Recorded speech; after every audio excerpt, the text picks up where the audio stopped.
topic for today is recent trends in M&A. So there are many intricacies which are lying in this particular sentence, which is we're talking about recent, we're talking about trends, we're talking about mergers and acquisitions.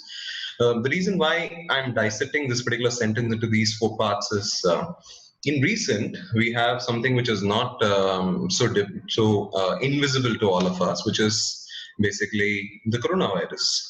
And as it is out there, we are talking about whether it will have an impact on the business, whether it will have impact on the earnings, and whether it will have an impact on the profitability, and so on and so forth. So it is important to actually take 2020 or maybe the later part of 2019 and the whole of 2020 and probably 2021 as a year of anomaly. It is a year where we came to terms with certain situations around us, and as Mr. Birla says today morning, it's a 1 in 100 year kind of situation. So this being said, we have to accustom ourselves to the fact that certain trends which are emerging out of 2020 would be the trends which will basically help you to understand which industry is really strong, which industry is not. So this being the dissection of the first two words which I mentioned over here, in M&A, M&A is one area where it is a personally, it's quite close to my heart, primarily because of the fact that I've spent so many years in that particular sector, and nowhere in that 13 years or 14 years that I've spent in the M&A industry have I ever seen such a blip in the market. I've seen the M&A industry through the 2008 crisis. I've seen the M&A industry through the Flipkarts of the world. Nowhere have I seen this kind of crisis or this kind of opportunity. Depends on how you want to see it in the M&A sector. So that's something that we'll be discussing. That's something that we'll be talking through during our discussion. And that's something which I would like you to focus on as we take the discussion forward towards the end. A quick intro about myself. I'm grateful to GIBS for covering my profile quite well. So I'm a chartered accountant. I'm a chartered management accountant. I have published a particular paper called Games of Strategy, which is considered to be one of the leading papers in the area of game theory as well as Porter's Five Forces. I have closed over 30 deals in to the size of about $400 million. And I have authored several books in the area of Porter's Five Forces. My Ph.D. was on game theoretical analysis of the Indian market. And I'm currently authoring the book Games of Strategy Part 2, a bigger volume, because one thing that coronavirus has given you is a lot of time to actually write books. So there I am. So what are the key words in the M&A sector? It's important to familiarize ourselves with the keywords, because unless we understand what those keywords are, we will not be going far in understanding what the trends are. So this being said, the key words that you will find in the M&A industry is number one, and mind you, it is consolidation. M&A may be a good thing from an acquisition perspective, but it always means that something's consolidating.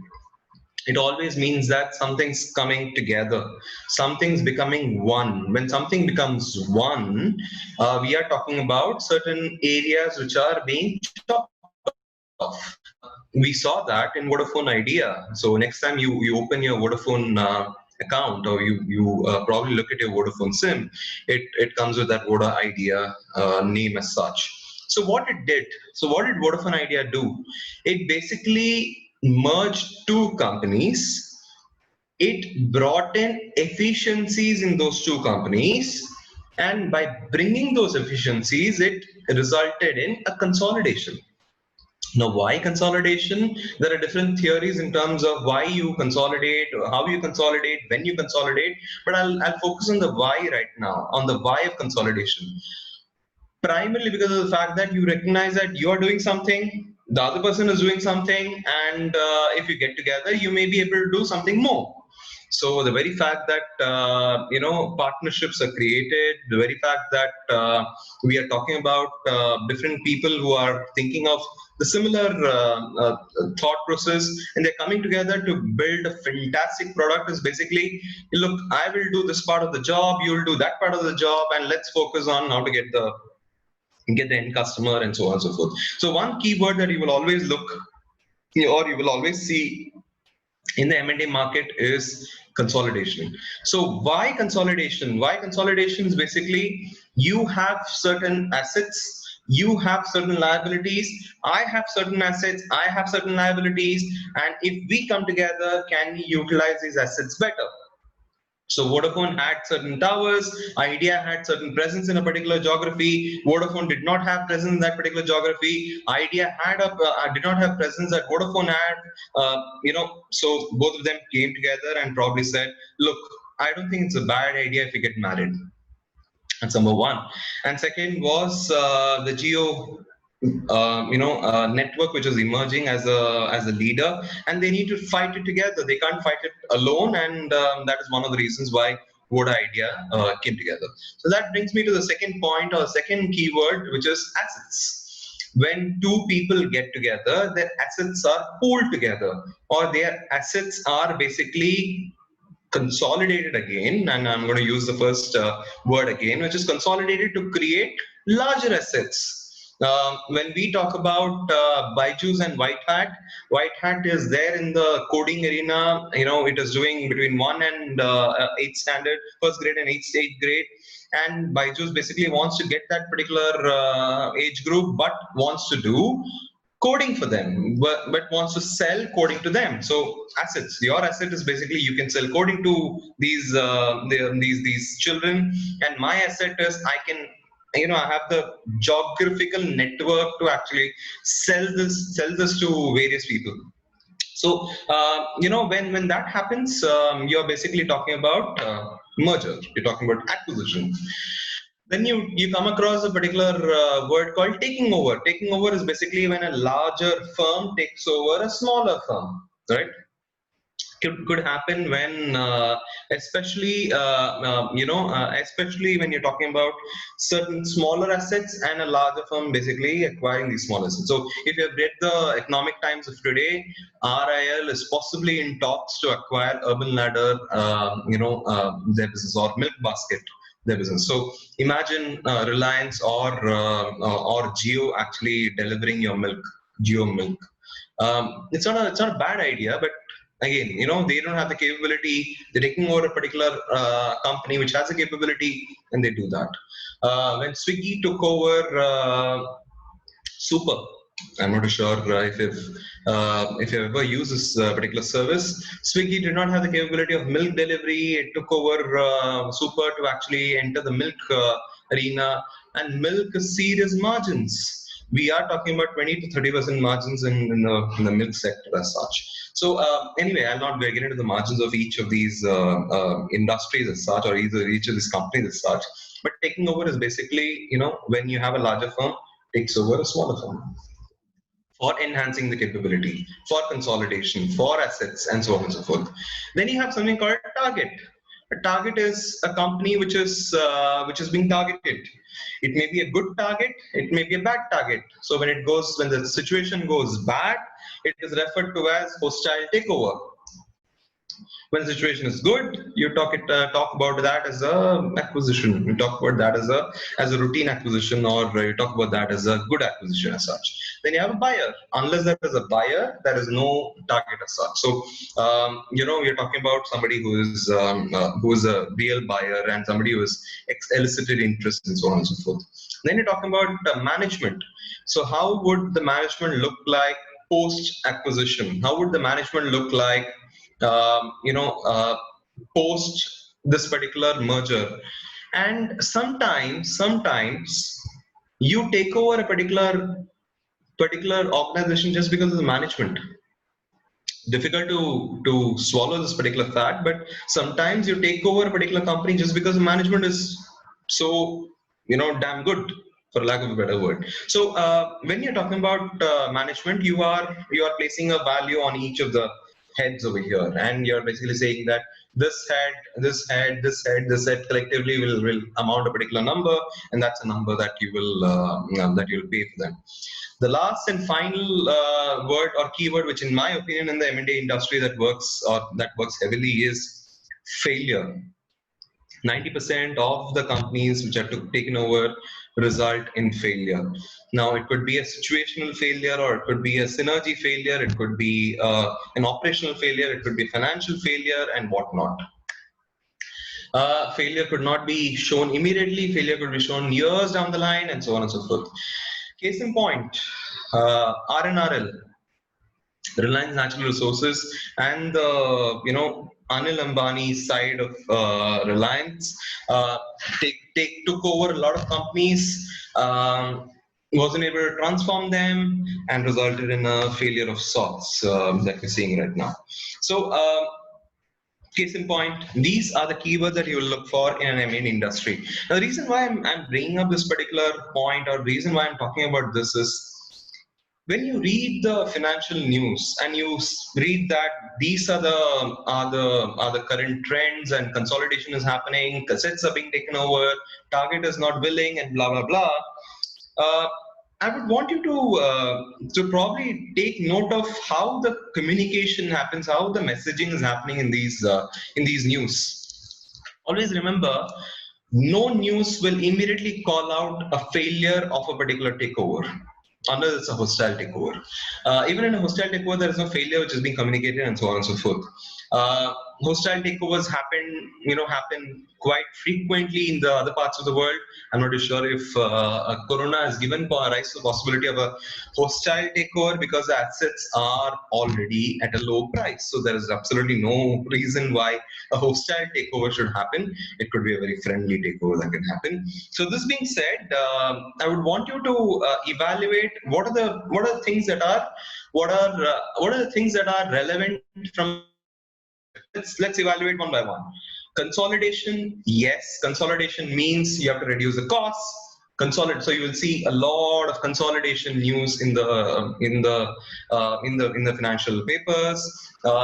This particular sector is consolidating, the margins are being tightened, blah blah blah. There's a typical, you can just pick these words, and you can say that the typical news column will be like this: asset value has gone down, and that makes it a valuable proposition for the takeover to happen. So that is one of the news that you may have heard, and one of the news that you may have experienced. So people talk about asset value is basically low. I don't know how I'm going to survive. Maybe I'll put it up for sale, and so on and so forth. Then you're talking about takeover, you're talking about target, you're talking about buyer, which are just derivatives of the first two words that you're seeing over here. In coronavirus time, or the COVID times, when the GDP is really on the negative as such, you will see the first two words actually playing a lot. And to enable the first two words, you will have, during the COVID times, a good management should be able to transition from the assets. It doesn't really matter whether you have, really valuable assets. It doesn't really matter if you have consolidation mindset. A very simple example is, I love to talk about gold because it's such a volatile commodity right now. You can buy so much of gold, but whatever you buy is only worth the gate that you establish, or the hiding place that you have, or the secured box that you have in which the gold is stored. So you may be able to have the capability. So asset, which is gold, you may be able to buy n number of gold bars, and so on and so forth. But if the protective case under which it is there, if it's weak, then the gold is meaningless. So which is what your management is. The management is the protective layer in which your assets are housed, and so on and so forth. So with this, we are going to be venturing into the recent trends of M&A. So this is more of a theoretical exercise that we did. So what are the considerations that you will have in M&A post COVID, and I have a spelling mistake over there. I'm really sorry about that. Uh, Earnings reliability, whether the earnings that you earned last year, so when you say YOY growth, year on year growth, and when you say that last year you earned so much and this year you'll earn this much, how much of reliability can you place? Case in point, very simply, people, some industries, some sectors are talking about pay cuts, especially at the senior level, not at the junior level. But at senior level, people are talking about, you'll have a 10% pay cut. In my mind, I would have imagined that next year is going to be a 30% rise. I'm probably going to get a BMW, and I'm going to be upgrading myself to probably a Volvo, or from X1 I'll probably do an X5, and so on and so forth. But if there is a pay cut, then all my estimations have gone for a toss. Since my estimations have gone for a toss, I have to basically ask myself, is there reliability of my paycheck? That's a very fundamental question that you need to ask yourself, especially if you're a senior professional in this particular COVID times. So earnings reliability, that is no different in the M&A scene. How much can you rely on the previous year earnings as such? That brings me to the second point, which is earning sustainability.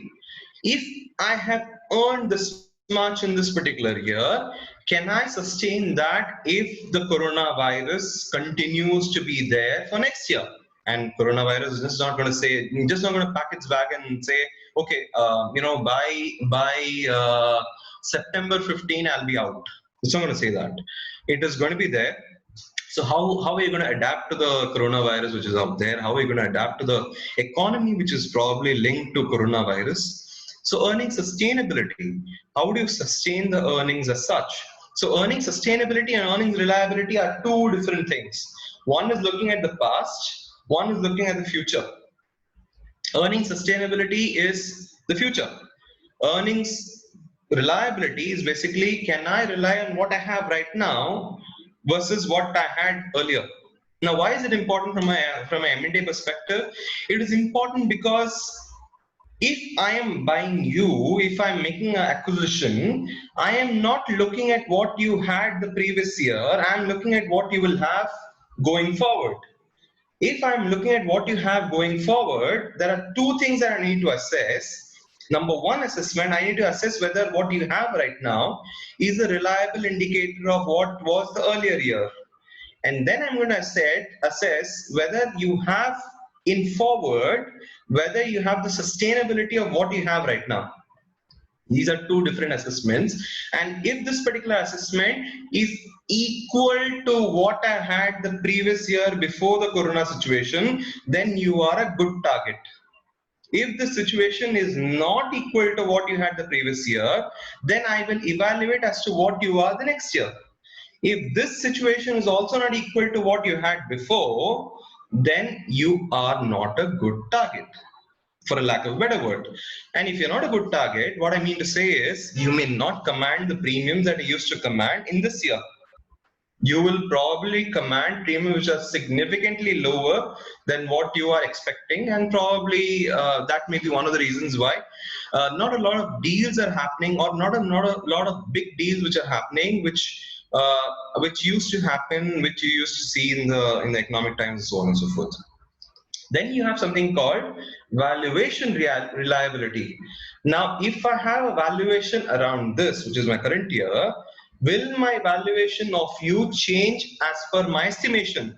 If my valuation is going like this, and if I estimate that my valuation will go like this, and your valuation is like this, then we have a deal. But if your valuation is like this and your estimation is like this, then it's one of those 9 in 10 cases which I talked about, which is a failure. So probably you may junk my business, you may lay my business off, and so on and so forth. Case in point, we are from Bangalore, and we can, significant number of us are from Bangalore. Ola took over the taxi for sure business. We don't know if taxi for sure really exists or the employees of taxi for sure really exist. The synergies may have been accrued to Ola, but we don't know if the company exists as such. So valuation reliability is a key thing. Reliance on management. How much of the management is going to stay back and probably help you transition? If you have made an offer to probably buy, and let's take the example of Whitehead Jr. If Mr. Shah decides to, the CEO of the company decides to exit post the acquisition, then maybe this particular acquisition was not a good acquisition because he may be the brainchild of that particular. I don't know. I mean, I haven't been exposed to that quite closely, but the real common sense tells me that if one person is the co-founder of a particular entity, there is a possibility that that particular person may be pivotal to that particular entity's growth. So if this particular person is leaving post your acquisition, maybe you have faltered in the acquisition process. So which is one of the reasons why lot of companies are basically saying that, look, we don't want to acquire in the COVID times because we can't spot the real talent. And the people who are continuing business in the COVID times, they are basically saying that, look, I don't think I'll get the right valuation, so valuation reliability is gone. Reliance in the management is there, but Reliance in the management will be, I'll probably pocket my earnings and I'll go off. The fifth point is reliability of structure. So reliability of structure is how reliable is your structure that you've created. So you have a co-founder, you have a director team, you have a AVP team, and you have a product team, you have a sales team, you have a markets team, and so on and so forth. So if this structure decides to go out after your acquisition, it is quite difficult for a company to sustain. So when you are talking about Mr. Shah exiting when Byju's acquires Whitehead Jr. Or let's not talk about Byju's, let's talk about Reliance. Reliance acquiring Milk Basket. Reliance, a large conglomerate acquiring a very, very tiny company. Most probably the owners and the employees will just pocket in and leave. So if that's the case, then probably the premiums that you're paying for the management may not be the premium that is commanded. So you're basically paying the premiums for the assets, and you're going to be replacing this particular gentleman with someone else. So and it's easy to replace is what I'm trying to say. So maybe the deals which are coming through in the COVID times is you can replace a structure, you can replace the management, you can replace the company. But what I'm looking at is probably the valuation which was here is significantly low. So you can't even see where I'm pointing my hand, but it's significantly low. So maybe that's one of the reasons this company has been in your radar for quite some time. Certainly, the valuations are so low. You don't want the company's management into the. I can put my guy over there or my leader over there, and she can drive the process. Maybe that's the reason why people are scouting for very value-related deals in the COVID times. Reliability of sustenance. How much position. So can you sustain the valuation which you had commanded, or can you go on a different tangent? Reliability of synergy. Now we are entering into a different conversation. What is synergy? Synergy is basically the price that you pay versus the value that you're getting. If the price that you pay versus the value that you're getting is low, there's a significant gap, then the deal is a bad deal. So the value of the deal must be over here, and the price that you pay must be at least over here, at least at the same level. If it goes in the same level, there's a lot of risk, but over here with the buffer is what you're looking at in terms of reliability of synergy. So when you talk about reliability of synergy, how reliable is it that I can acquire and build my synergy on this particular company is something that we should be looking at. So these considerations are the considerations that I would imagine that any company would have to see when it comes to M&A activity post-COVID. So earlier it used to be only the reliability of synergy. Earlier it used to be only the reliability of management. But we have to bundle all of these together when it comes to post-COVID times. Some interesting statistics for us to evaluate. This is M&A activity by industry, and it talks about all the figures are in million. And if you see, There is a lot of course, I mean, the three bars which are standing out are the energy, infra, and TMT. And TMT is still lesser than infra because the deal size is higher in infra. One deal will be worth $100 million or $200 million because of the sheer asset size of infra. But TMT being almost 70% of infra tells you a tale of how telecom, media, and technology has actually grown leaps and bounds in the previous years. And what is happening in the M&A industry is this number that you see over here on the right side corner. It is just going to be matching in the energy space. We are going to be going. There's going to be lesser number of deals because it was a one-off deal that happened in the previous year. And in the TMT zone, we are going to be having a lot more deals. Case in point, the Byju's acquisition, the acquisition which are being made discreetly, which are not being published, and it is just about any edtech company, any health tech company, any I would say COVID related companies which are just milking the COVID phenomenon as such. We are going to be seeing a lot more activity. So if you are in the telecom media, telecom, it's again a large play as such, but telecom media and technology, there's a lot of things happening in your particular industry as such. So I would like to wrap up this particular slide by saying that this is the figures of the previous year, and if I take the numbers of this particular year, you will get the real picture of what COVID has actually made, and only bar that you will probably see is in TMT as such. So what is driving the M&A industry? Um, Disruptive technology, innovative technology, and technology which has been built pre-COVID, keeping in mind the social distancing, keeping in mind the need for education in a virtual arena, keeping in mind the need for doctors and healthcare virtually, and so on and so forth. So this is something that you will see in the coming years, and this phenomenon is not going to change. You will see a lot of activity happening in the telecoms, in the technology space, primarily because of the fact that now since I'm in the venture capital industry, you will see the mandates have gone towards the technology companies, and it's quite reasonable because of the fact that a lot of companies are available at a cheaper price. Since they are available at a cheaper price, you have a particular idea, you can put it on that particular company and make it grow. Byju's, I still remember, I'm not sure if it's quite appropriate to share over here. In 2011, when I was giving a CAT exam, just like that, because I was feeling a little bored. I scored about 99.5% by the way. And, so I attended one of those Byju's sessions. It happened in the GNC campus. And it wasn't. We didn't quite imagine that Byju's will actually turn out to be the kind of company that we're seeing right now. It's a complete morph that had happened of that particular company. It was going in the direction of my tutorials, and that particular my tutorial was trying to go IPO at that particular time.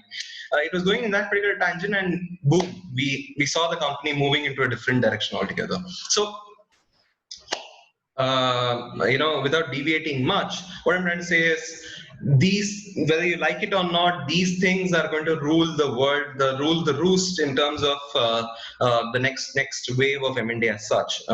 So maybe TMT is the place that you need to be to see some action.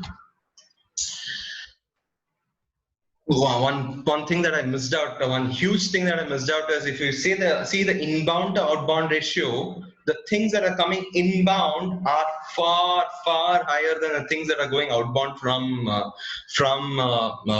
India as such. So if I go back to this particular slide, I literally have to search. In hospitality, maybe something has come inbound. In industrial goods, probably something has come inbound. TMT, maybe something has come inbound. In other places, I literally have to double up on my specs and probably search where the inbound activity is actually coming through. So, case in point, India is a destination of M&A activity. There's no two words about it. If that's there, so maybe I'm contradicting myself. You may be thinking that I'm contradicting myself by saying that, look, on one side we're talking about recession. On one hand, we are saying that India is where the activity is happening. Maybe I'm saying both in a context of the fact that India has become a land of opportunities, and people are not willing to give up on India. People are ready to pump in on the right asset classes in India. People are willing to pump in on the right kind of valuation in India, and to make to have had that happen, it has taken quite a while from the 2008 crisis to actually come to this particular area as such. The India opportunities are wider because you have different asset classes, you have different sectors. Even in sectors, you have discuss energy, infra, TMT continue to lead the routes as such. The perception of synergy is a value addition. So how much of value addition? So India is turning out to be a spot where the people who are investing are basically saying that, look, I'll not put my money in during the COVID times and probably sit and relax. Let me come in at a particular level and I will help you reach from here to here. And you reach from here to here, I'll probably sit idle in that particular phase, but I will help you take off. And once you have taken off, probably when you cruise, I'll probably, when the seatbelts are off, I'll probably take a chill pill and probably relax. So this being said, protection of synergy is a key to sustenance. So if you are looking at India as a place where a lot of activity is happening, then protect your synergy, protection of capital, protection of the right amount of money, protection of your profitability, protection of, remember the slide that we talked about, reliance on sustainability, reliance on sustenance, reliance on earnings, protect all of those. Once you become a reliance, excuse the pun over here, once you become a reliance of everything, you may turn out to be the next Reliance, so to speak. Top M&A in the works, sale of 20% of RIL refining is happening, demerger of Geo fiber assets happening, sale is happening, sale of 100% stake in Air India is happening. So of course, we've been hearing that for quite some time now. Sale of GVK Power is happening, and so on and so forth. So, what is the way forward? Identification of the right deals through a proper selection process. So the good part, I would say the good part about COVID is the fact that you can maneuver the way that you want in the COVID time. So nobody is going to pressurize you to buy a particular asset saying that, look, if you don't buy this particular asset, it will just go off. It used to be the case in 2015. It used to be the case in 2016. But here, during the COVID times, you can probably relax and evaluate whether that asset really suits my requirement, because that's something that you want. You don't want an impulsive purchase. And M&A is no different. I mean, the reason why I'm talking about impulsive purchases is, M&A is no different from a routine purchase that you make in Church Street and in Commercial Street and so on and so forth. But you want, or in Flipkart. I mean, I'm sorry. I mean, Church Street and Commercial Street used to be my times. In your times, it should be Flipkart or Amazon, so on and so forth. So, you don't make an impulsive purchase just because a big sale is on. You don't make an impulsive purchase just because the big billion days are on. You make a purchase evaluating whether it suits me, whether it makes sense, whether it is right for the occasion, and so on and so forth. So maybe that's what the M&A industry is coming to in India.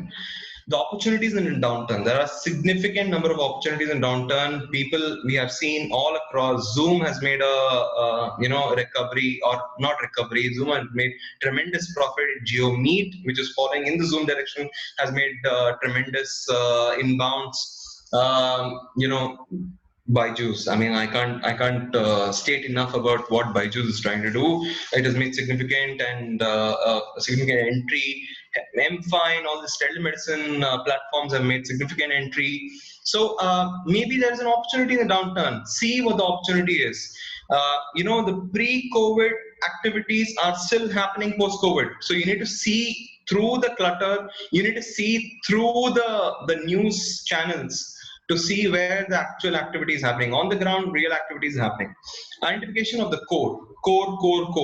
Identify what your core is. Identify if you are a company you're looking for M&A, you should probably identify. It may be good time to identify what is the reason why I started this particular company, and what is the reason why I would want to sell this particular company. These are two profound statements for you to identify, because if the reason that you have started the company is different from the reason why you are selling the company, yes, it could be a good reason, but you need to map that particular journey to see whether you have actually traveled that particular journey. Synergies in its truest form. Yes, everything is stripped bare, and we are seeing synergy in the truest form by analyzing each and every dollar of a particular company and so on and so forth. Sustenance. How well can you sustain the cash days? The typical balance sheet, ratios. How well can you sustain the post-COVID? So some people may just wait for you to, die during the COVID times, but companies will want to hold on to that particular position and probably sustain. So we went on a different kind of mode, but this is what is happening in the India M&A scene. This is what is being perceived by M&A people who are actually doing M&A for their bread and butter. This is what is being perceived by us. So I think I've finished my rant, so to speak, and I'm open for questions right now. Yes, sir. It was great. So we'll go one by one. So shall I read it for you? Sure. Or how, sir? One second. You can just pick up the top 5. I'll just be able to answer that. We have a couple of questions only. We don't have many. So, yeah, sir, you said 90% of takeovers, 8 failures. I do agree. But how to make risk less business, and what are the main areas to be focused? That's the first question we have. So I think the answer to your question is lying in the last slide that I showed you. It is about protecting the core, protecting the synergy, protecting what you're trying to sell, and it probably lies in the question in the statement which I made. Identify why you started this particular company. Identify why you're selling this particular company. If these two factors are not clear, then probably you have a problem in your hand, and you're passing on that problem to the person who's acquiring. So if you have this clear, you are good to go. Great, sir. We'll move on to the next question.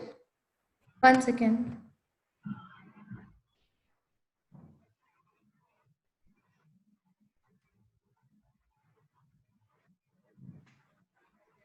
This is from Anonymous, I'm not sure. In recent merger of Syndicate Bank into Canara Bank, as per government decision, they adopted assets approach, income approach, and market approach to find out the fair equity share exchange ratio for valuation of the merger. I observed that consultants of the merger, they gave weightage for the above approaches to find out the fair share price of the two banks. What is the most appropriate approach in valuation of a merger? You really can't say, because there are different approaches that you can take for the different mergers which are happening. Income approach is one of the ways that you can evaluate, but it boils down to whichever approach you take. It boils down to very simple strategy. If the price you pay is higher than the synergy that you're expecting from that merger, then the difference is basically the loss that you're making in that particular merger, and nobody wants to enter a particular game with a loss. You don't want to enter RNRL or Anil's side of business right now, which is a loss-making entity. You don't want to probably enter GVK right now, where something is happening. You don't want to probably enter NMC right now, where there is a problem. So it is inherent for us that we will not enter something which is a loss for us, right? So, but what you will see in a merger is loss is estimated after you have entered it. So maybe that's something that you need to bridge the gap. So a good buffer is basically a 20% synergy between the synergy versus the price that you pay. And this 20% is typically calculated evaluated through different approaches. I think that would answer your question. Right, sir. We have a question from Dr. Anjana Devi. What is the potential of acquisition and mergers in cross-domain sectors? That's her question. I'm not sure if I understood the question quite well. If Reliance Industries, there are two ways I can answer this particular question. One is a cross-domain and cross-country, which happens to be a cross-domain as such. As you saw in that graph, across between India and Indians going outside, or India making acquisition outside, there's a lot of difference. So India making acquisition outside was never the case even pre-COVID. There's a lot of incoming which happened. So so people are, I'm quite bullish about that particular market as such, which is, I'm bullish about my own country. I'm bullish about being called an Indian from an M&A perspective of all the perspectives. On the cross domain, which is Reliance acquiring Milk Basket and Reliance acquiring probably Urban Ladder on the furniture segment, there is potential as long as you see value in it. So anyone who is not accustomed to a particular domain will not enter that particular industry unless she or he clearly sees what the potential of that particular domain is. So if you're expecting that maybe I'm a startup in the education space and maybe Reliance will buy me out, you may be mistaken, because you need to prove to Reliance that you are a company worth investing, because they don't have the, I mean, they can't be conversant about what you're saying. It's like saying this, right? An MBA student can speak fluently to another MBA student. Probably an engineering student cannot speak that frequently to an MBA student as such, because you don't have any domain knowledge in terms of what MBA is and so on and so forth, or vice versa. I mean, our student can't speak to a engineering student in terms of what they have in mind. So cross M&As are quite rare, and I think they will be a significant factor, provided the valuations are right, provided there is sustenance, so to speak, which I talked about in the previous slides. All right, sir. Thank you so much for that. We have two questions. I think more or less it is the same, by Dr. Senthil Srinivasan and Sumit Tiwari. What makes Google, Facebook, and such other companies to invest in Geo? How it will work and benefit the companies like Facebook and Google? I mean, maybe it is out of topic. It's just the question that they have asked. I would like to state the facts over here. Reliance is invested in them and not the other way. So Reliance is basically taking positions and so on and so forth. So with regard to